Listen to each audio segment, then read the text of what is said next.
మన విశ్వాస యాత్రలో మీరు చదువుకుంటున్న చోట, మీరు వ్యాపారం చేస్తున్న చోట, మీరు పనులు చేస్తున్న చోట చాలామంది, కొంతమంది శత్రువులు మీ వ్యాపారానికి వ్యతిరేకంగా, మీ ఉద్యోగానికి వ్యతిరేకంగా, మీ ప్రమోషన్కి వ్యతిరేకంగా ఏంటంటే క్రైస్తవులని చెప్పి కొన్ని ప్రమోషన్స్ ఇవ్వలేకపోతున్నారు క్రైస్తవులనే కారణంతో. క్రైస్తవులని చెప్పి ఇల్లు ఇవ్వరు కొంతమంది. క్రైస్తవులని చిన్న చూపు చూస్తుంటారు. దేవుని బిడ్డలని చెప్పి హింసిస్తుంటారు.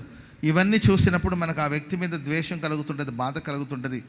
అతడు మనల్ని బాధించాలని ఏమి అతనికి అలాంటి ఆలోచన, అతని వెనకాల క్రియ చేసే ఒక దురాత్మ ఉంటుంది. అతని వెనకాల ఒక ఆకాశ మండలాలు సంచరించే ఒక దురాత్మ సేన ఉంటుంది.